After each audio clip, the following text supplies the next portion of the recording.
ಮೈಸೂರಿನ ದೊಡ್ಡ ಗಡಿಯಾರ. ಇದು ಕೇವಲ ಸಮಯ ತೋರಿಸೋ ಗಡಿಯಾರ ಅಲ್ವಂತೆ. ಇದರಿಂದ ಹಿಸ್ಟ್ರಿ ಇದೆ, ಮಿಸ್ಟ್ರಿ ಇದೆ, ಇಂಜಿನಿಯರಿಂಗ್ ಕೂಡ ಇದೆ. ಹಾಗೂ ಕೆಲವ್ರು ಹೇಳೋ ಪ್ರಕಾರ ಇದರಲ್ಲಿ ರಹಸ್ಯ ಕಥೆಗಳು ಕೂಡ ಇದೆ.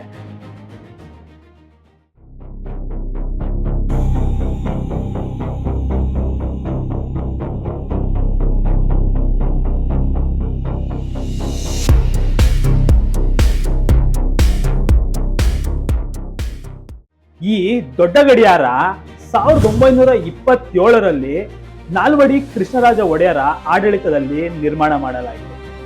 ಹಾಗೂ ಇದರ ಉದ್ಘಾಟನೆಯನ್ನು ಜವಾಹರ್ಲಾಲ್ ನೆಹರು ಅವರು ನಡೆಸಿಕೊಟ್ರು.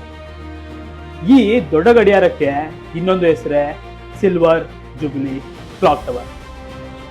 ಆ ಕಾಲದಲ್ಲಿ ಭಾರತದಲ್ಲಿ ಮೈಸೂರು ಮೋಸ್ಟ್ ಪ್ರೋಗ್ರೆಸಿವ್ ಸ್ಟೇಟ್ ಅಂತಾನೆ ಕರೆಯಲಾಗ್ತಿತ್ತು.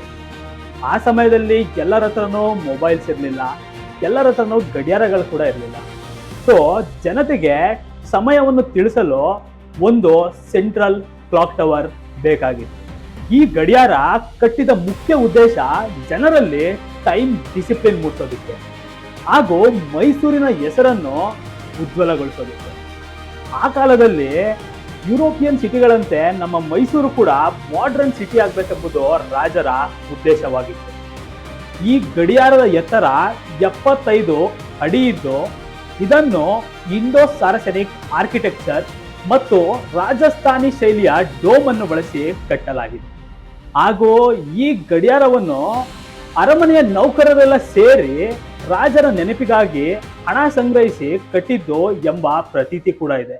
ಇಲ್ಲೊಂದು ಟ್ವಿಸ್ಟ್ ಇದೆ. 1940ರ ಆಸುಪಾಸಿನಲ್ಲಿ ಕೆಲವರು ಹೇಳ್ತಾರೆ ಈ ದೊಡ್ಡ ಗಡಿಯಾರನ ಕಟ್ಟಿದ ಕೆಲವು ಕಾರ್ಮಿಕರು ಆಕಸ್ಮಿಕವಾಗಿ ಸಾವನ್ನಪ್ತಾರೆ. ಹಾಗೂ ಇನ್ನೂ ಕೆಲವರು ಹೇಳ್ತಾರೆ ಈ ದೊಡ್ಡ ಗಡಿಯಾರ ಮಧ್ಯರಾತ್ರಿ 12 ಗಂಟೆಗೆ ಕೆಲವು ಬಾರಿ ಸ್ಟಾಪ್ ಆಗ್ತಿತ್ತು. ಆ ಸಮಯದಲ್ಲಿ ಹಲವಾರು ಸಾವುಗಳು ಸಂಭವಿಸ್ತಿತ್ತು. ಇನ್ನು ಕೆಲವರು ಹೇಳ್ತಾರೆ ಈ ದೊಡ್ಡ ಗಡಿಯಾರದ ಪಾರ್ಟ್ಸ್ ಗಳನ್ನ ಕದಿಯೋದಕ್ಕೆ ಹೋಗಿ ಸುಮಾರು ಜನ ಸಾವನ್ನಪ್ಪಿದ್ದಾರೆ. ಆದ್ರೆ ಇದಕ್ಕೆ ಯಾವುದೇ ಸಾಕ್ಷಿಗಳು, ಯಾವುದೇ ಪುರಾವೆಗಳು, ಯಾವುದೇ ಪ್ರಕರಣಗಳು ಕೂಡ ದಾಖಲಾಗಿಲ್ಲ. ಇದು ಎಷ್ಟು ಸತ್ಯನೋ ಎಷ್ಟು ಸುಳ್ಳೋ ನಮಗಂತೂ ಗೊತ್ತಿಲ್ಲ. ನಿಜ ಏನ್ ಗೊತ್ತಾ, ಇದು ಜನರಿಂದ ಜನರ ಬಾಯಿಗೆ ಹರಡಿರೋ ಸುದ್ದಿ ಅಷ್ಟೇ. ಈ ತರ ಓಲ್ಡ್ ಬಿಲ್ಡಿಂಗ್ಸ್ಗಳಿಗೆ ಈ ತರ ಸ್ಟೋರಿಗಳು ಅಟ್ಯಾಚ್ ಆಗೋದು ಕಾಮನ್ ಅಲ್ವಾ? ಮೈಸೂರಿನ ದೊಡ್ಡ ಗಡಿಯಾರ ರಾಜರ ಒಂದು ವಿಷನ್, ನಮ್ಮ ರಾಜ್ಯದ ಮಿಷನ್. ಇದು ಇಂಜಿನಿಯರಿಂಗ್ ಬ್ರಿಲಿಯನ್ಸ್ಗೆ ಇರುವಂತ ಒಂದು ಸಿಂಬಲ್. ಇಲ್ಲಿ ಭಯ ಪಡುವಂಥದ್ದು ಏನೂ ಇಲ್ಲ. ನಾನು ಕೂಡ ಸುಮಾರು ಸಲ ರಾತ್ರಿ 12 ಗಂಟೆಗೆ ದೊಡ್ಡ ಗಡಿಯಾರದ ಮುಂದೆ ಹೋಗಿ ಫೋಟೋಗಳು ಕೂಡ ತಗೊಂಡಿದ್ದೀನಿ. ಅದ್ರ ಮಜಾನೇ ಬೇರೆ. ನೀವು ಮೈಸೂರಿಗೆ ಹೋದ್ರೆ ದೊಡ್ಡ ಗಡಿಯಾರದ ಹತ್ರ ಫೋಟೋಗಳು ತಗೊಳ್ಳಿ. ನಿಮ್ಮ ಹತ್ರನೂ ಈ ತರ ಕತೆಗಳಿದ್ರೆ ಕಮೆಂಟ್ ಸೆಕ್ಷನ್ ಅಲ್ಲಿ ತಿಳಿಸಿ. ಹಾಗೂ ನಿಮ್ಮ ಸಪೋರ್ಟ್ ಯಾವಾಗಲೂ ಇದೇ ತರ ಇರಲಿ. ಇದೇ ತರ ಇನ್ನಷ್ಟು ಸ್ಟೋರಿಗಳಿಗೆ ಫಾಲೋ ಮಾಡಿ, ಸಬ್ಸ್ಕ್ರೈಬ್ ಮಾಡಿ. ನೀವು ಈ ವಿಡಿಯೋವನ್ನು ನೋಡಿ ಕೂಡ ಈ ಚಾನೆಲ್ ಅನ್ನು ಸಬ್ಸ್ಕ್ರೈಬ್ ಮಾಡದಿದ್ದರೆ ಮುಂದೆ ನಿಮಗೆ ಉಪಯುಕ್ತ ಮಾಹಿತಿ ಸಿಗದಿದ್ದಲ್ಲಿ ನಾವು ಜವಾಬ್ದಾರರಲ್ಲ. ಆದ್ದರಿಂದ ಈ ಕೂಡಲೇ ಸಬ್ಸ್ಕ್ರೈಬ್ ಮಾಡಿ.